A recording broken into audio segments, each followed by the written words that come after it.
Hi hello, मैं हूं शशि रंजन और आप देख रहे हैं आपका अपना यूट्यूब चैनल आरजे लर्निंग। दोस्तों, आज हम बात करने वाले हैं क्लास 10th फिजिक्स, वो भी हिंदी मीडियम। चैप्टर का नेम है प्रकाश का परावर्तन। ठीक है, इसके पहले वाले वीडियो में हम लोगों ने देखा था प्रकाश के परावर्तन का फर्स्ट पार्ट, और आज हम देखने वाले हैं प्रकाश के परावर्तन के सेकंड पार्ट। पहले वाले वीडियो में हम लोगों ने बात किया था कि प्रकाश क्या है, प्रकाश पुंज क्या है, प्रकाश का परावर्तन क्या है, प्रकाश के परावर्तन के नियम कितने होते हैं। ठीक है, इन सब प्रकाश के परावर्तन के प्रकार कितने होते हैं, इन सभी चीज़ों को फर्स्ट वाले वीडियो में हम लोगों ने देखा था। अगर आप फर्स्ट वाला वीडियो नहीं देखे हैं तो ज़रूर देखेंगे। आज हम बात करने वाले हैं, इसका अगला टॉपिक है जो कि लिखा है बोर्ड पे, समतल दर्पण पर लंबवत पड़ने वाली किरणों का परावर्तन। तो समतल दर्पण पर लंबवत पड़ने वाली किरणों का परावर्तन, तो सबसे पहले आप लोगों ने देखे होंगे अपने घर पे, ठीक है, ऐनक आपके पास होगा। ठीक है, तो ऐनक क्या करते हैं, एक ऐनक ही हम लेते हैं और वही मिरर बनाते हैं, उसी को मिरर बोलते हैं। तो चलिए, हमने यहाँ पर एक ले लिया मिरर, और मिरर को ऐसे, अगर जो बुक पर हमें कॉपी पर शो करना होगा, बुक में भी कहीं दिया होगा, तो ये बनाता है, इस तरह से मिरर का फिगर बनाया जाता है। इस तरह से बनाने का मतलब क्या है कि ये जो कलर, ये जो डैश डैश नीचे लाइन दे रहे हैं, ये क्या है जी, हमारा रजतित करना बोला जाता है, रजतित। ठीक है, रजतित करना बोला जाता है। तो यानी इसको सिल्वर्ड कर दिया गया, सिल्वर कलर के पेंट लगा दिए जाते हैं। ठीक है, तो ऐनक बन जाता है। ठीक है, तो हम लोगों ने ले लिया है एक समतल दर्पण है। ठीक है, समतल दर्पण पर, और आप देखेंगे अब कोई सपोज करिए कहीं से प्रकाश की किरण आ रही है। ठीक है, तो कहीं से प्रकाश की किरण आ रही है, यानी कहीं से, वो भी कैसे आएगी जी, लंबवत पड़ेगी। कहाँ, इस मिरर पे लंबवत पड़ेगी। और लंबवत का मीनिंग क्या होता है, यानी जो भी आपतित किरण होगी वह 90 डिग्री का कोण बनाते हुए दर्पण पर पड़ेगी। तो अब सपोज कर लीजिए कि यहाँ से प्रकाश की किरण ऐसे लंबवत पड़ रही है, यानी 90 डिग्री का कोण बना करके यह क्या हो रही जी, दर्पण पर आपतित हो रही है। इस बिंदु पर आपतित हो रही है, यानी ये है आपतित किरण। तो आपतित किरण है, और यहाँ जिस बिंदु पर आपतित किरण पड़ती है उस बिंदु को तो हम लोग पढ़ चुके हैं जी, उसको कहते हैं हम क्या जी, आपतन बिंदु।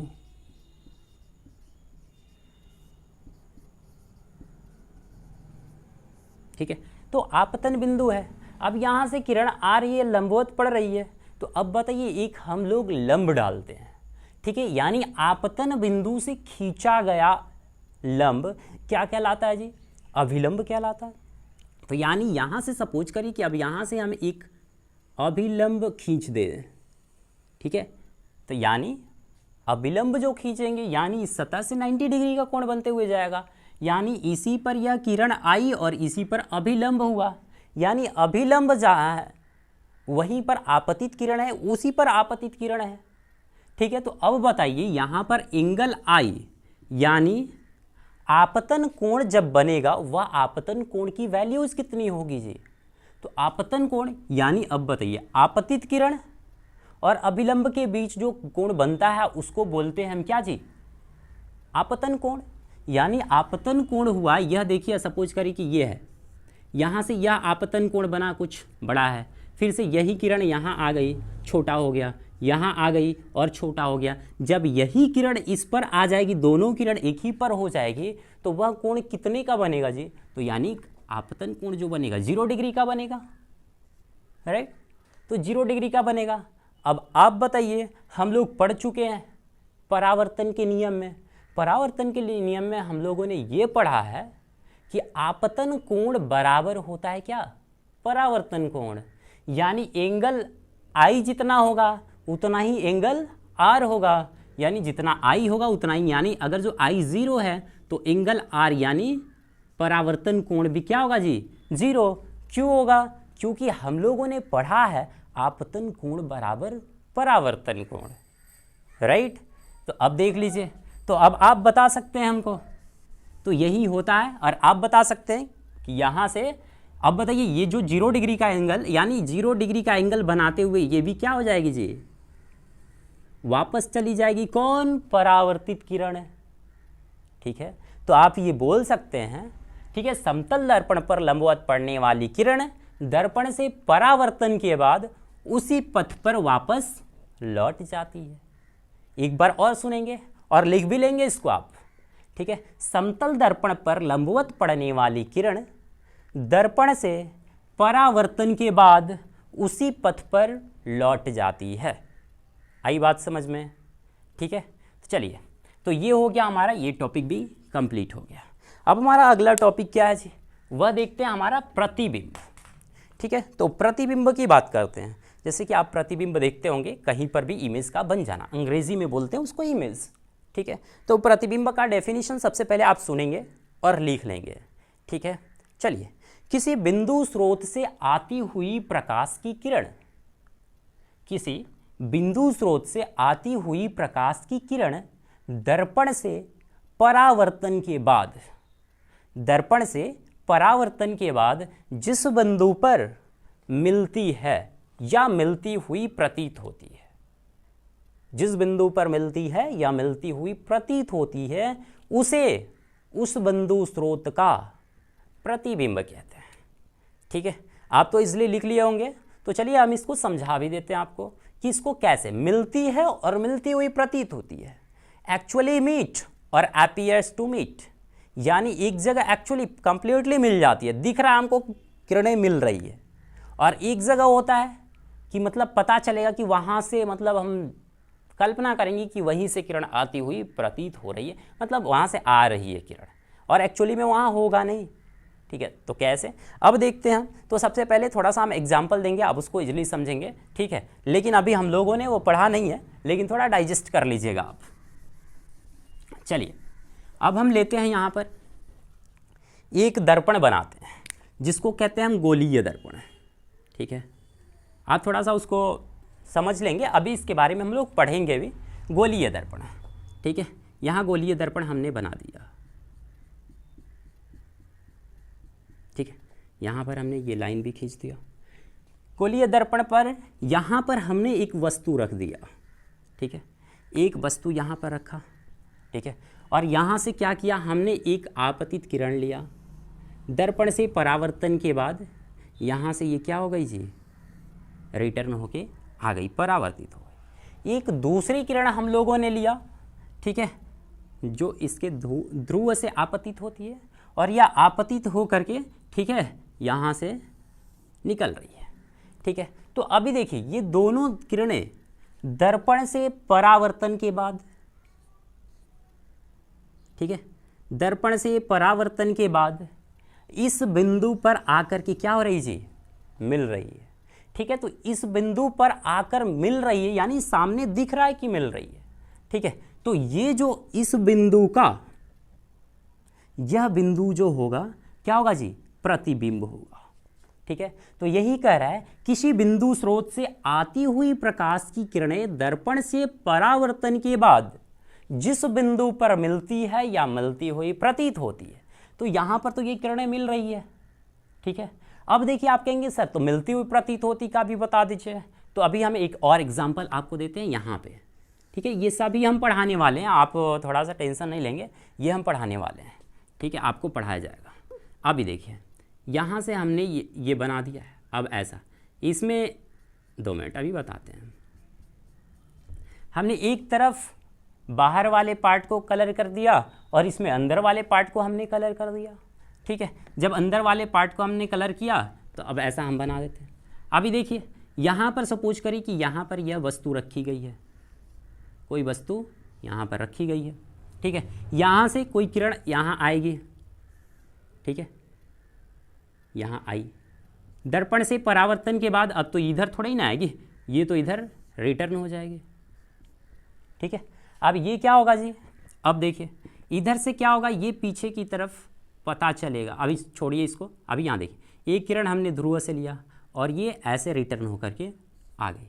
अब देखिए, जैसे ही ये दोनों किरणें, ये इधर जा रही है परावर्तन के बाद, ये किरणें इधर आ रही है परावर्तन के बाद, और ये दोनों किरणें दोनों एक तरफ फैलती जाएगी। अब हमें क्या करना पड़ेगा, अब हम इधर देखेंगे कि इस किरण को हमें ऐसा डॉट डॉट पीछे की तरफ, यानी दर्पण के पीछे तो रे ऑफ लाइट तो जाएगी नहीं भाई, ठीक है। लेकिन हम क्या करेंगे जी, डॉट डॉट लाइन से दिखाएंगे कि मतलब पता चलेगा कि उधर से ही किरण आ रही है, पीछे की तरफ बढ़ाएंगे, यानी पीछे की तरफ इसको भी बढ़ाना पड़ेगा हमें, ठीक है। तो ये दोनों किरणें जहां पर मिलती हुई प्रतीत होती है, अब देखिए ये तो मिल नहीं रही है, यहाँ पे सामने डायरेक्ट किरण आके मिल रही थी और यहाँ पर हमने पीछे की तरफ मान लिया कि ये परावर्तन इधर से आती हुई प्रतीत हो रही है, ठीक है। तो यही जो बिंदु, इस बिंदु का यह बिंदु जो है क्या जी, प्रतिबिंब है, ठीक है। तो अब देखिए ये प्रतिबिंब है, तो यहां पर देखिए ये क्या है, मिलती है और यहां पर मिलती हुई प्रतीत हो रही है। डॉट डॉट लाइन से जो भी दिखाया जाएगा लाइन, वो क्या है जी, प्रतीत हो रही है, मिलती हुई, ठीक है। ये डॉट डॉट लाइन है और ये रियल है तो डॉट डॉट नहीं, कंप्लीट लाइन ड्रॉ करें। आई बात समझ में, ठीक है। तो ये हो गया, यहां पर मिलती है और यहां पर मिलती हुई प्रतीत होती है। और हम आपको पूरी गारंटी दे रहे हैं, ये कैसे बना, क्यों बना, ऐसे सर आपने ऐसे इसको क्यों मिलाया, ये हम आपको जब दर्पण पढ़ाएंगे तो पूरा कंप्लीटली कॉन्सेप्ट देंगे। और अभी आप केवल समझ लीजिए, हमें समझाना था कि प्रतिबिंब होता क्या है, ठीक है। आई बात समझ में। अब चलिए अब आगे बढ़ते हैं हम लोग। तो अब देखते हैं, प्रतिबिंब हम लोगों ने पढ़ लिया, तो प्रतिबिंब के प्रकार। प्रतिबिंब दो प्रकार के होते हैं,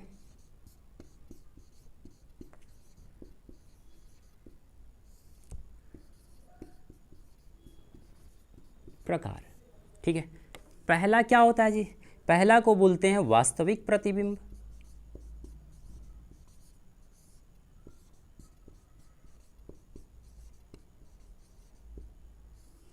दूसरा होता है हमारा काल्पनिक प्रतिबिंब,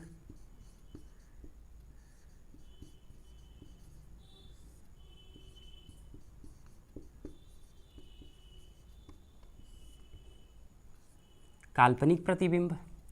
वास्तविक प्रतिबिंब को अंग्रेजी में बोलते हैं रियल इमेज और काल्पनिक प्रतिबिंब को अंग्रेजी में बोलते हैं वर्चुअल इमेज, राइट। तो अभी देखिए, तो वास्तविक प्रतिबिंब का डेफिनेशन हम बताते हैं, इसकी परिभाषा क्या होगी। वास्तविक प्रतिबिंब, जब किसी बिंदु स्रोत से आती हुई प्रकाश की किरणें दर्पण से परावर्तन के बाद जिस बिंदु पर मिलती है, जिस दर्पण से परावर्तन के बाद जिस बिंदु पर मिलती है, उसे उस बिंदु स्रोत का वास्तविक प्रतिबिंब कहते हैं। यानी यहां पर मिलती है तो ये क्या हुआ जी, हमारा हुआ वास्तविक प्रतिबिंब। और क्या हुआ, लिख लिए होंगे, यानी किसी बिंदु स्रोत से आती हुई प्रकाश की किरणें दर्पण से परावर्तन के बाद जिस बिंदु पर मिलती है, उसे उस बिंदु का वास्तविक प्रतिबिंब कहते हैं, राइट। काल्पनिक प्रतिबिंब की बात करते हैं हम, तो काल्पनिक प्रतिबिंब में क्या है जी, मिलती हुई प्रतीत होती है। यानी किसी बिंदु स्रोत से आती हुई प्रकाश की किरणें दर्पण से परावर्तन के बाद जिस बिंदु पर मिलती हुई प्रतीत होती है, उसे उस बिंदु स्रोत का क्या कहते हैं जी, काल्पनिक प्रतिबिंब कहते हैं। ये काल्पनिक प्रतिबिंब बना है। आई बात समझ में। और हमारा प्रतिबिंब के डेफिनेशन में ही दोनों ही चीजें हैं, मिलती है और मिलती हुई प्रतीत होती है, ठीक है। तो हमें उम्मीद है कि ये प्रतिबिंब आप बहुत अच्छे तरीके से समझ गए होंगे, ठीक है। तो अब हम पढ़ने वाले हैं समतल दर्पण में प्रतिबिंब का बनना। तो समतल दर्पण में प्रतिबिंब बनता कैसे है, ठीक है। तो रोज़ हम लोग तो क्या, स्कूल जाने से पहले अपना हेयर स्टाइल सही करते हैं, उसके लिए हम लोग क्या यूज करते हैं जी, मिरर तो यूज करते हैं। और वही जो मिरर यूज करते हैं, ऐनक जो यूज करते हैं, वही समतल दर्पण होता है। तो चलिए समतल दर्पण को बना भी लेते हैं, कैसे बनता है ये हमने पहले बता चुके हैं, पहले के टॉपिक में सीख चुके हैं हम लोग समतल दर्पण। ये एक प्लेन लाइन हमने ड्रॉ कर दिया और यहाँ ऐसे नीचे की तरफ सिल्वर्ड कर दिया हमने इसको, यानी कलई कर दिया हमने, ठीक है। ये ऊपर वाला सरफेस परावर्तक सतह होता है। अब यहाँ पर आप सपोज कर लीजिए कि यहाँ पर एक वस्तु है, कोई बिंदु स्रोत है, इसका इमेज कहाँ बनेगा, कैसे बनेगा, बनाने का तरीका क्या है, यही हम सीखने वाले हैं अभी इस टॉपिक में, ठीक है। तो चलिए, यहाँ से एक अगर जो कोई यहाँ से प्रकाश की किरण निकली, यहाँ से प्रकाश की किरण यहाँ आई, दर्पण से परावर्तन के बाद यह ऐसे निकल जाएगी, ठीक है। परावर्तन के नियम को पालन करते हुए वो क्या होगी जी, वापस चली जाएगी। अब ठीक है, अब देखिए एक हम लोग लेते हैं समतल दर्पण पर लंबवत पड़ने वाली किरण। पिछले टॉपिक में हम लोगों ने पढ़ा, तो एक लंबवत पड़ने वाली किरण को हम लेते हैं। चलिए, यहाँ पर लंबवत पड़ती है किरण, यह आती है और इसी पर आकर के क्या हो जाती है जी, रिटर्न चली जाती है। ठीक है, अब देखिए अगर जो हम इस दोनों किरण को इधर बढ़ाएं तो ये दोनों एक तरफ फैलती हुई जाएगी। ठीक है, तो फैलती जाएगी तो इधर तो कहीं ये किरणें मिलेगी नहीं, लेकिन जब इसको हम नीचे की तरफ क्या करें जी, डॉट डॉट लाइन से बढ़ाया जाए। ठीक है, तो जब डॉट डॉट लाइन से बढ़ाया जाएगा तो ये भी किरण इधर आकर के कहीं मिलती हुई नज़र आएगी। ठीक है, यहाँ पर आकर के ये किरण क्या हो गई जी, मिल गई। ठीक है, तो ये किरण आकर के थोड़ा सा सही कर लेते हैं हम और। ठीक है, ये आकर के डॉट डॉट लाइन से हमने शो कर दिया, ये डॉट डॉट लाइन ही शो करेंगे जब काल्पनिक रेज होगी। ठीक है, तो यहाँ पर आकर के मिल गई, तो इस बिंदु स्रोत का यह यहाँ पर प्रतिबिंब बन रहा है जी, ये प्रतिबिंब बनता है, यही रूल होता है ड्रॉ करने का। तो समतल दर्पण में प्रतिबिंब ऐसे बनता है। आई बात समझ में? यानी सबसे पहली किरण हम लोगों ने कौन सा लिया जी, तो सबसे पहले एक यहाँ से क्या हुई जी, बिंदु स्रोत से प्रकाश की किरण दर्पण पर पड़ी और दर्पण से पड़ के इधर परावर्तित हो गई। दूसरी किरण हमने लिया कौन सा जी, लंबवत पड़ने वाली प्रकाश की किरण। समतल दर्पण पर लंबवत पड़ने वाली प्रकाश की किरण उसी पथ पर रिटर्न भी चल जाती है, परावर्तन के बाद उसी पथ पर लौट जाती है। तो यहाँ लौटने के बाद इधर तो दोनों किरणें क्या होगी जी, फैलती जाएगी, तो पीछे की तरफ हमें बढ़ाना पड़ेगा। यानी वस्तु जब किरणें मिलती हुई प्रतीत होती है तो सबसे पहले तो काल्पनिक रेज से अगर जो किरणें प्रतिबिंब बन रहा, तो ये पहला तो हमारा हो गया कि ये क्या है जी, काल्पनिक बन रहा है, यानी प्रतिबिंब भी हमारा काल्पनिक ही बनता रहा होगा, राइट। ठीक है, तो अभी चलिए जब इसको हम लोगों ने पढ़ लिया, ड्रॉ करना सीख लिया, अगर जो ठीक है, तो इसकी विशेषताएं क्या है। ठीक है, यानी समतल दर्पण द्वारा बने प्रतिबिंब की विशेषता। ठीक है, तो इसकी विशेषताएं एग्जामिनेशंस में पूछे जाते हैं और आपको याद करना पड़ेगा, यानी इसकी विशेषताएं।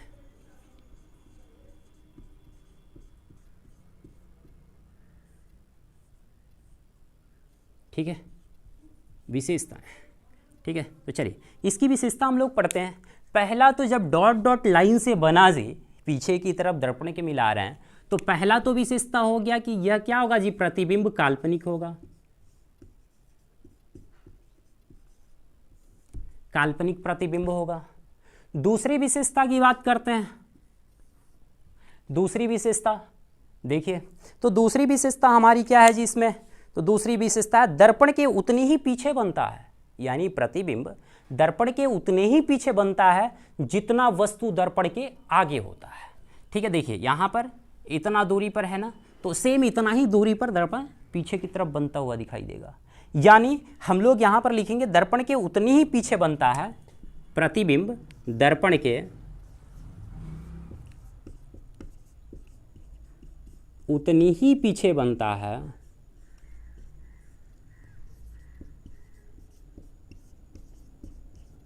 जितना वस्तु दर्पण के आगे हो। ठीक है, उतना ही पीछे बनेगा जितना वस्तु दर्पण के आगे हो।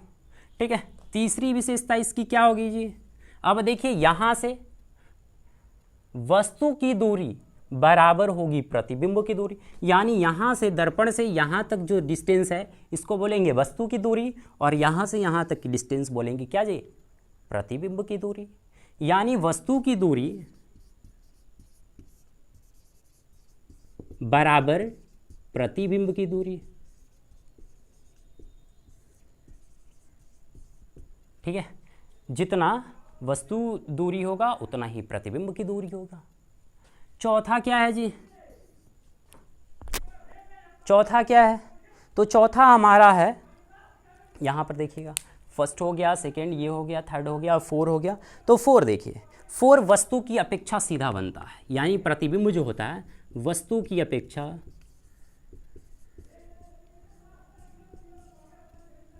सीधा बनता है। यानी अगर जो हम मिरर में मार्कर को ऐसे रखेंगे तो ये मार्कर का इमेज भी क्या होगा जी, ऐसा ही बनेगा, सीधा बनेगा। अगर जो ऐसे हम दिखाया ना तो ये भी इमेज भी यहाँ पर दिखेगा, वो ऐसा ही दिखेगा। आई बात समझ में। एक और है, यह होता है पार्श्विक रूप से उल्टा होता है, पार्श्विक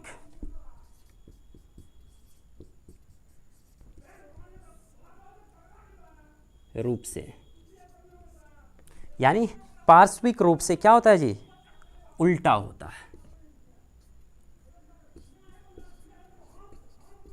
यानी पार्श्विक उल्टा कहने का मतलब क्या है, अगर जो हम यहाँ पर अपना हाथ ऊपर की तरफ उठाएं, कौन सा हैंड है जी, हमारा राइट हैंड है, राइट हैंड हमने उठाया है, उसमें भी दिखाएगा कि इधर वाला, यानी पता चलेगा उसमें लेफ्ट हैंड हमने उठाया है। ठीक है, अगर जो लेफ्ट हैंड हमने उठाया तो पता चलता है राइट हैंड उठाया। तो इसी को कहते हैं हम लोग क्या जी, पार्श्विक रूप से उल्टा। आई बात समझ में। ठीक है, तो ये रहा हमारा समतल दर्पण द्वारा प्रतिबिंब का बनना। अगला हमारा टॉपिक है गोलीय दर्पण। गोलीय दर्पण कहते किसको है, ये हम देखते हैं सबसे पहले। गोलीय दर्पण, तो गोलीय दर्पण कांच के किसी खोखले गोले का भाग होता है जिसका एक सतह, कोई भी एक सतह क्या किया जाएगा जी, रजतित किया गया हो। ठीक है, तो रजतित करने का मतलब, अब नया वर्ड मिला सर, रजतित करने का मतलब क्या, रजतित करने का मतलब इसको सिल्वर्ड बोलते हैं, अंग्रेजी में सिल्वर्ड करना बोलते हैं। यानी सिल्वर कलर का पेंट लगा दिया जाता है एक साइड में। यानी तो केवल सिल्वर पेंट लगाने से नहीं होगा भाई, इसमें क्या होता है कि हम क्या सिल्वर का पेंट तो लगाएंगे। ठीक है, सिल्वर यानी चांदी का पेंट तो लगाएंगे, प्लस में साथ साथ में इसको क्या करते हैं जी, आयरन ऑक्साइड का रेड कलर का पेंट लगा दिया जाता है। आयरन ऑक्साइड,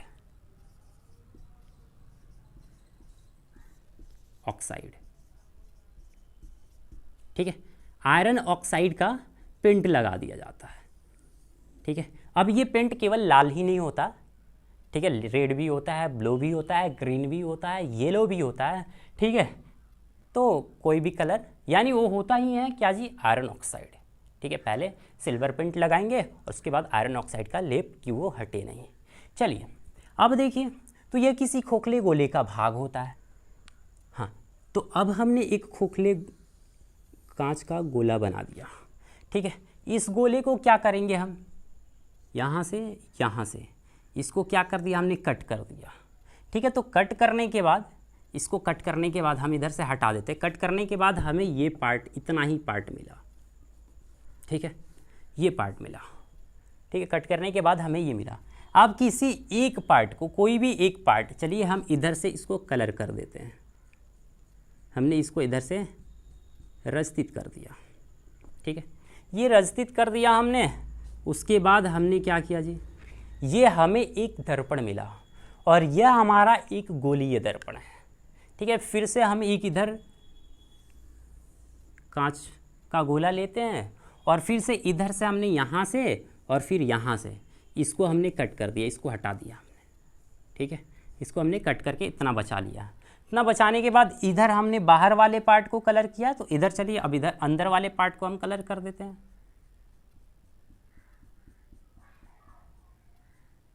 ठीक है, हमने अंदर वाले पार्ट को कलर कर दिया। अब देखिए यहाँ पे हमें दो तरह का मिरर दिख रहा है, एक का परावर्तक सतह अंदर की तरफ है और एक का परावर्तक सतह बाहर की तरफ है।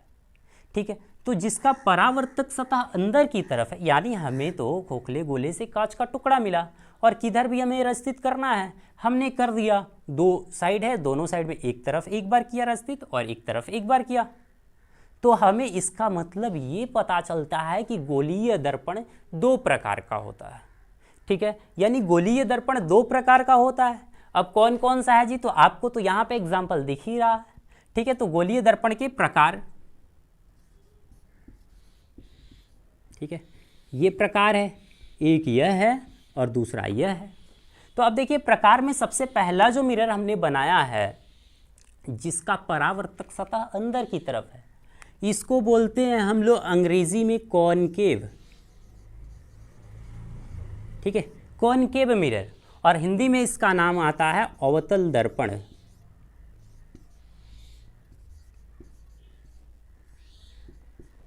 ठीक है, अवतल दर्पण।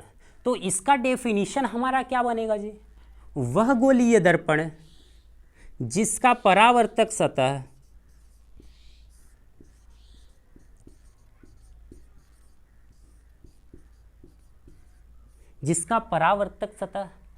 अंदर की तरफ हो,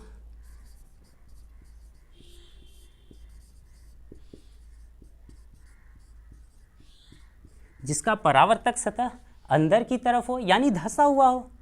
अब नेम से देखिए, अंग्रेजी वाले नेम से कॉनकेव यानी केव, गुफा की तरफ। अब देखिए अंदर की तरफ, इसका परावर्तक सतह गुफा की तरफ है बस।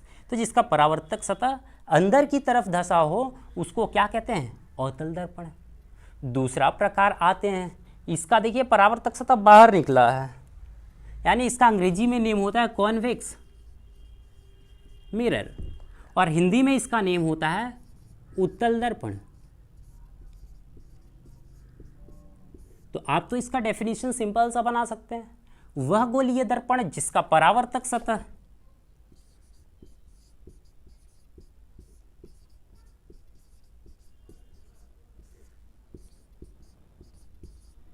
सतह उभरा हुआ हो, बाहर की तरफ हो,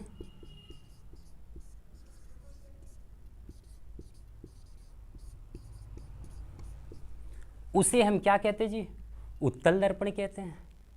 ठीक है, तो और फिर से अगर जो हम देख लेते हैं एक बार और, अभी देखिए गोलीय दर्पण जो होता है कांच के किसी खोखले गोले का भाग होता है जिसका एक सतह रचित किया होता है।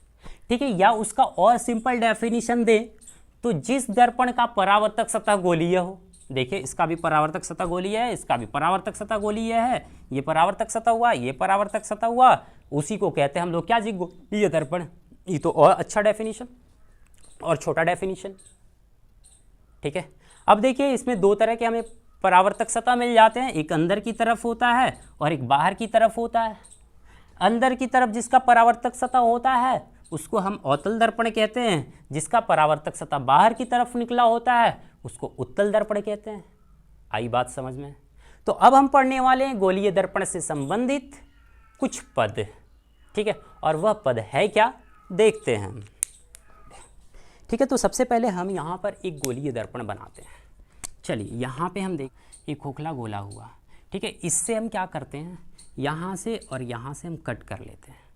ठीक है, तो अब देखिए यहाँ से हमने इसको क्या कर दिया जी? इधर वाले पार्ट को सिल्वर्ड कर दिया।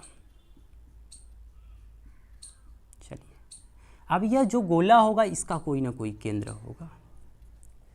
ठीक है, अब देखिए, चलिए तो ये हमारा एक, ये हमने बना लिया। और ये कौन सा दर्पण है जी? तो कॉनकेव मिरर है, यानी अवतल दर्पण है।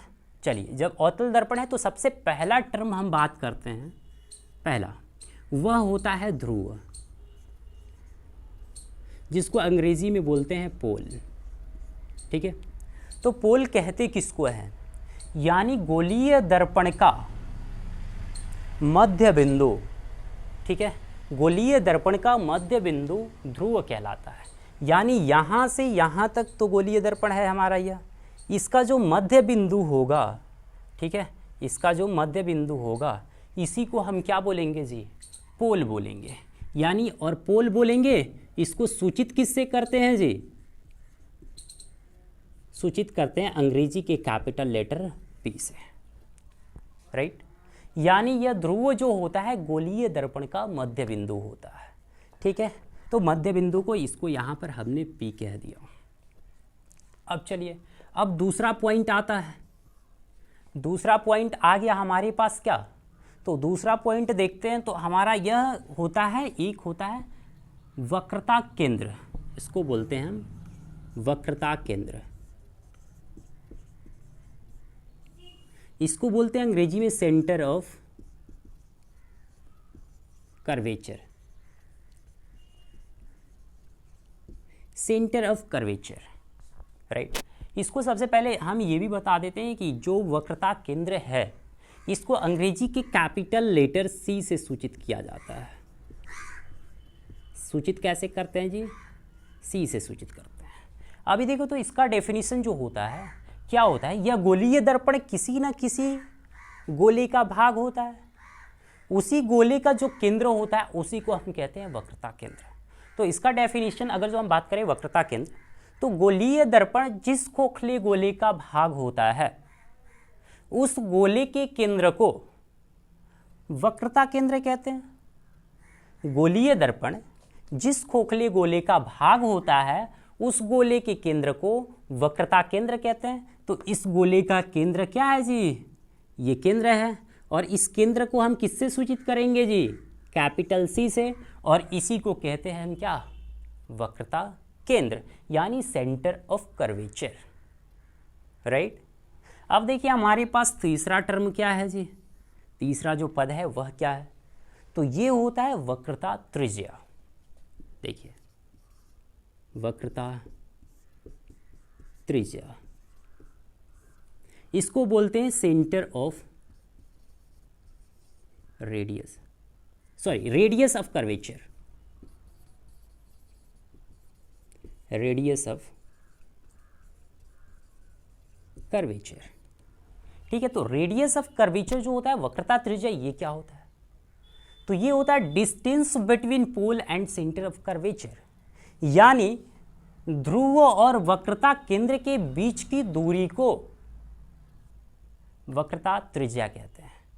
यानी ध्रुव और वक्रता केंद्र के बीच की दूरी को, यहाँ से यहाँ तक का जो डिस्टेंस होता है, इसी डिस्टेंस को हम कहते हैं क्या जी? वक्रता त्रिज्या, जिसको अंग्रेजी के कैपिटल लेटर आर से सूचित किया जाता है। यानी सूचित किस से करते हैं जी? तो कैपिटल लेटर आर से। ठीक है, अंग्रेजी के कैपिटल लेटर आर से सूचित किया जाता है। Is that clear? हम तो बहुत इजी बोल रहे हैं, बहुत धीरे धीरे बोल रहे हैं, आप इस डेफिनेशन को इजीली लिख सकते हैं। ठीक है, और डेफिनेशन इसलिए हम नहीं लिख रहे हैं क्योंकि लिखने में थोड़ा टाइम लगेगा, तो लेक्चर जो होगा बहुत बड़ा हो जाएगा। ठीक है, आई थिंक मुझे तो लगता है कि आपको याद भी हो जा रहा होगा। अब चलिए, अब अगर जो अगला पॉइंट है, इसमें कौन सा पॉइंट है जी? तो अगला 4 जो पद है वह क्या है? तो प्रधान अक्ष।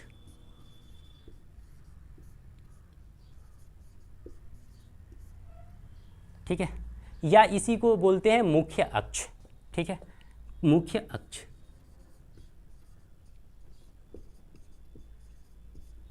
इसको अंग्रेजी में बोलते हैं प्रिंसिपल एक्सिस, राइट। तो अब देखिए, जो ये प्रिंसिपल एक्सिस होता है, ये होता क्या है? ठीक है, नीचे दिख रहा होगा या नहीं? चलिए दिख रहा होगा। प्रिंसिपल एक्सिस, जो प्रिंसिपल एक्सिस होता है वो क्या होता है? ध्यान से सुनिएगा। ठीक है, वक्रता केंद्र और ध्रुव, यानी ध्रुव और वक्रता केंद्र से गुजरने वाली रेखा। ठीक है, ध्रुव और वक्रता केंद्र से गुजरने वाली रेखा, ठीक है, दर्पण का प्रधान अक्ष कहलाती है।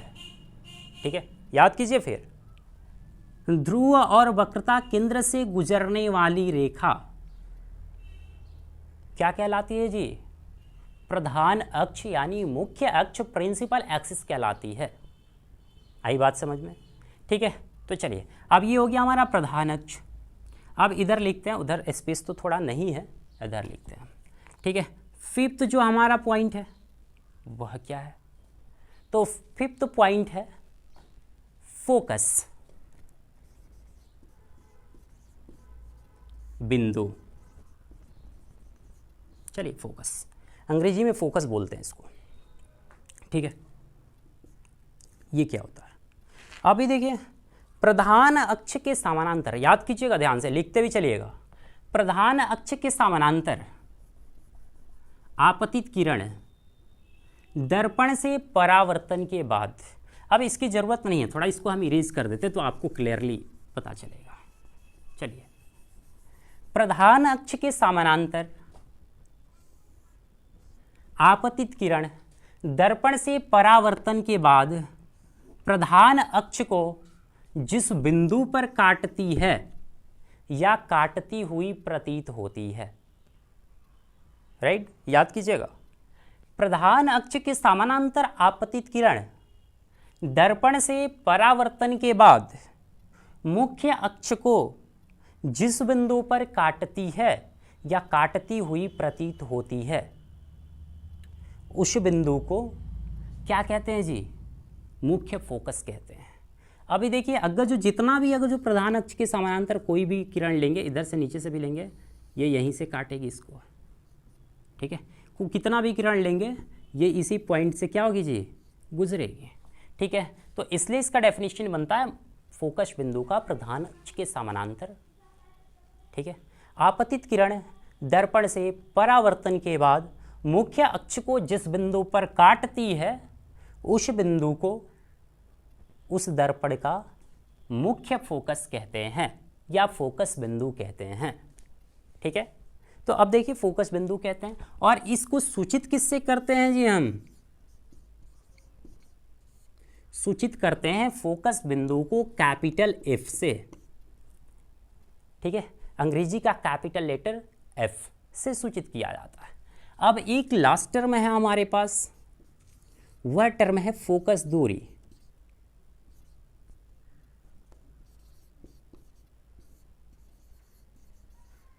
जिसको अंग्रेजी में बोलते हैं फोकल लेंथ, ठीक है। तो ये फोकस दूरी, फोकल लेंथ होता क्या है ये देखते हैं। तो ये तो हमारा एफ हो गया, ठीक है। ध्रुव से फोकस के बीच की दूरी को फोकस दूरी कहते हैं। ध्रुव से फोकस के बीच की दूरी को फोकस दूरी कहते हैं। अभी देखिए ध्रुव से फोकस के बीच की दूरी, ये ध्रुव हुआ, ध्रुव से फोकस के बीच यहाँ से यहाँ तक का जो डिस्टेंस होगा, इसको इरेज करते हैं थोड़ा सा, यहाँ से यहाँ तक का जो डिस्टेंस होगा ये फोकस दूरी कहलाता है। और इसको सूचित करते हैं हम किससे जी, स्मॉल एफ से, इसको स्मॉल एफ से सूचित किया जाता है, ठीक है। अभी देखिए अभी एक पॉइंट और हमें याद आया, उसको भी याद कर लेते हैं, उसको भी सीख लेते हैं। कोई पूछ ही देगा भाई तो आप तो डाउट में फंस जाएंगे और कहेंगे कि सर ने नहीं बताया।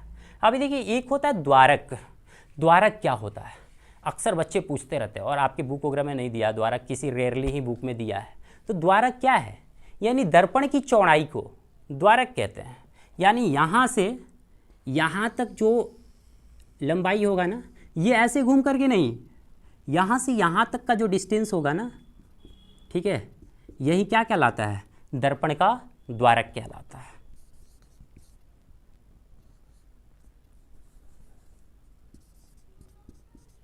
ठीक है, द्वारक कहलाता है, ठीक है। ये द्वारक होता है। अब देखिए तो ये अभी हम लोगों ने समझा कि ये गोलीय दर्पण से संबंधित ये सारे टर्म्स, और इन सारे टर्म्स को याद रखना है हमें, और बहुत ही इम्पॉर्टेंट है। जब तक ये टर्म याद नहीं रहेंगे तब तक हम इस चैप्टर्स में अब आगे नहीं बढ़ सकते हैं, ठीक है। तो अभी देखिए, हाँ एक पॉइंट तो छूट ही गया, सर आप तो फोकस बिंदु का डेफिनेशन आपने बताया कि आप प्रधान अक्ष के समानांतर आपतित किरण दर्पण से परावर्तन के बाद जिस बिंदु पर मिलती है या मिलती हुई प्रतीत होती है, तो प्रतीत कहाँ होगा सर? तो अभी चलिए ये प्रतीत होगा ना, अभी दिखा देते हैं छोटा सा इमेज, यहाँ पर भी थोड़ा इरेज कर देते हैं। चलिए इसी को इरेज करते हैं, नहीं इधर इरेज कर लेते हैं।